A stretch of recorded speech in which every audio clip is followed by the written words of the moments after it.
मिर्जा गालिब क्यों गए थे जेल? बिना नमाज क्यों छोड़ाए मस्जिद? मिर्जा गालिब से जुड़ी दिलचस्प जानकारी। इश्क पर जोर नहीं, ये वो आतिश है गालिब कि लगाए न लगे और बुझाए न बुझे। गालिब का ये शेर हर जुबान पर उस समय होता है जब इंसान इश्क की पहली सीढ़ी पर कदम रखता है। दरअसल इश्क और गालिब एक ही सिक्के के दो पहलू हैं।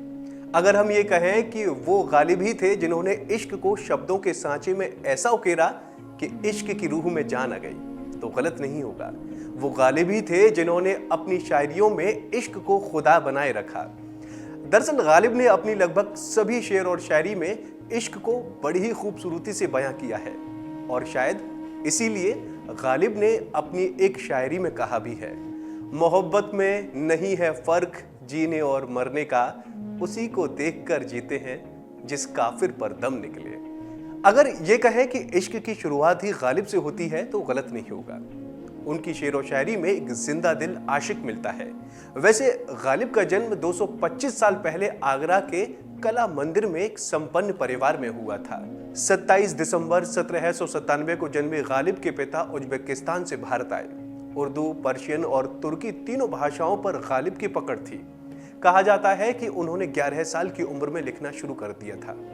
उन्हें हिंदी और अरबी में जानकारी भी थी। लेकिन गालिब के शेर जिस तरह से इश्क की खूबसूरती को बयां करते हैं, उनकी निजी जिंदगी में उतनी मायूसी रही।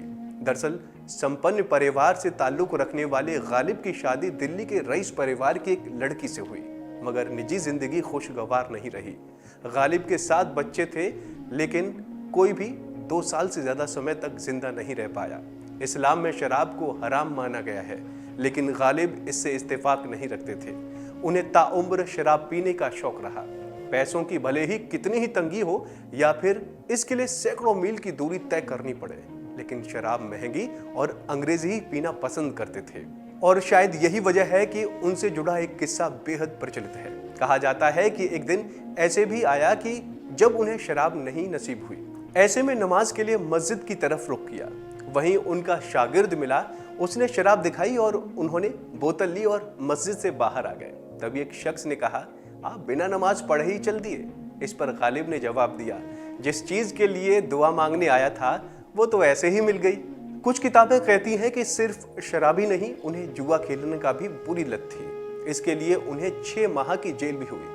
वो मुगलों के दौर के कवि थे। उनके दौर में दिल्ली में बादशाह बहादुर शाह जफर शासन करते थे।